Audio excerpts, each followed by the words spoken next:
A Course in Miracles, Workbook for Students, Lesson 132. I loose the world from all I thought it was. What keeps the world in chains but your beliefs? And what can save the world except yourself? Belief is powerful indeed. The thoughts you hold are mighty, and illusions are as strong in their effects as is the truth. A madman thinks the world he sees is real and does not doubt it, nor can he be swayed by questioning his thoughts' effects. It is but when their source is raised to question that the hope of freedom comes to him at last. Yet is salvation easily achieved, for anyone is free to change his mind, and all his thoughts change with it. Now the source of thought has shifted, for to change your mind means you have changed the source of all ideas you think or ever thought or yet will think. You free the past from what you thought before. You free the future from all ancient thoughts of seeking what you do not want to find. The present now remains the only time. Here in the present is the world set free. For as you let the past be lifted and release the future from your ancient fears, you find escape and give it to the world. You have enslaved the world with all your fears, your doubts and miseries, your pain and tears, and all your sorrows.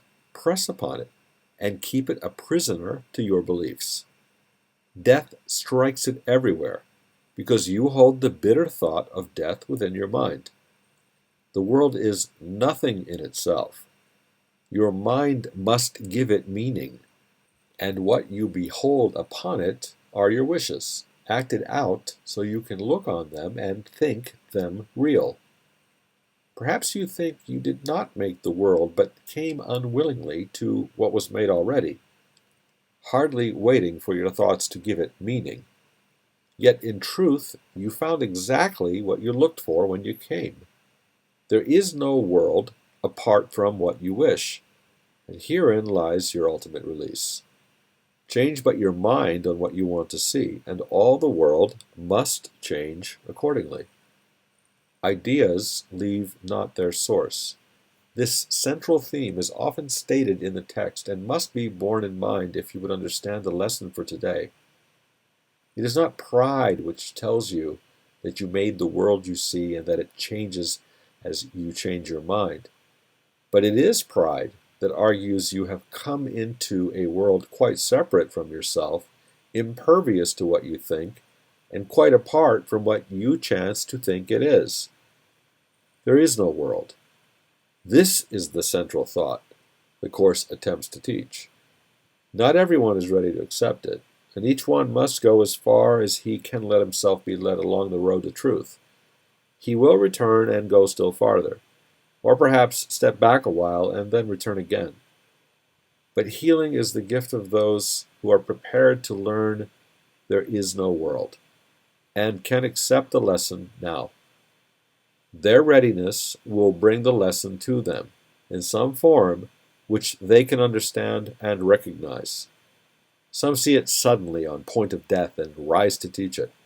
Others find it in experience that is not of this world, which shows them that the world does not exist, because what they behold must be the truth, and yet it clearly contradicts the world.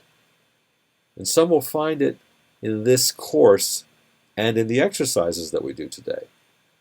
Today's idea is true because the world does not exist, and if it is indeed your own imagining, then you can loose it from all things you ever thought it was by merely changing all the thoughts that gave it these appearances.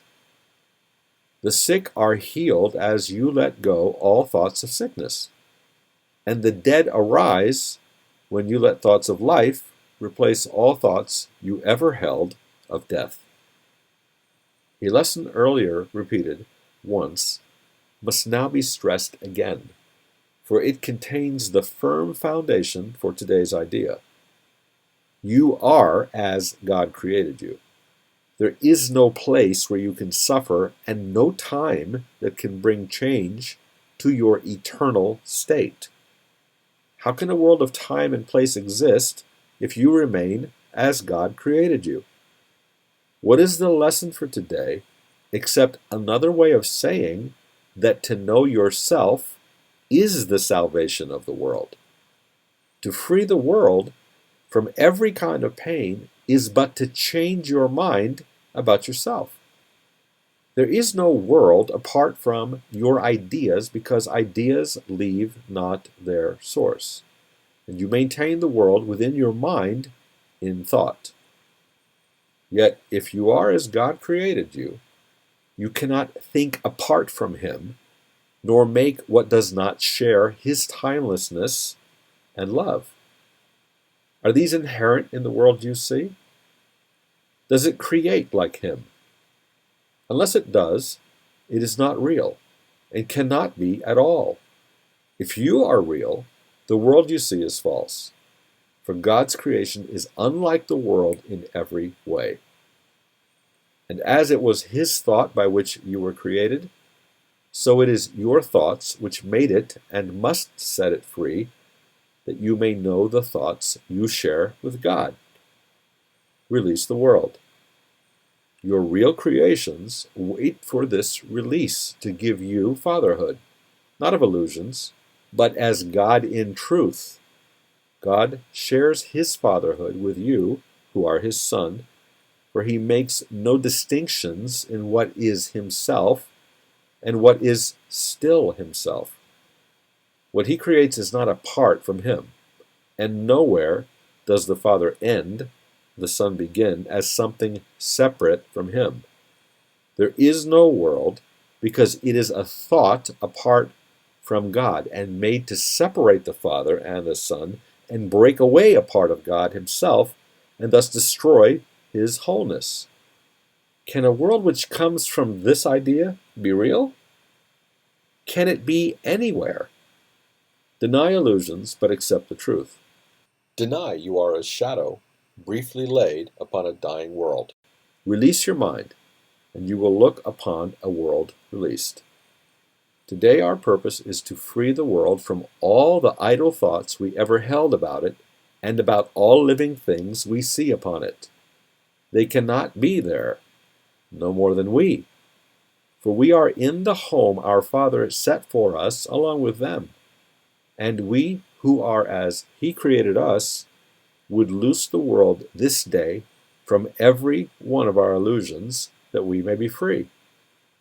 Begin the 15-minute periods in which we practice twice today with this. I who remain as God created me would loose the world from all I thought it was. For I am real because the world is not, and I would know my own reality. Then merely rest, alert but with no strain, and let your mind in quietness be changed so that the world is freed along with you. You need not realize that healing comes to many brothers far across the world as well to the ones you see nearby as you send out these thoughts to bless the world. But you will sense your own release, although you may not fully understand as yet that you could never be released alone. Throughout the day, increase the freedom sent through your ideas to all the world, and say, whenever you are tempted to deny the power of your simple change of mind, I loose the world from all I thought it was and choose my own reality instead.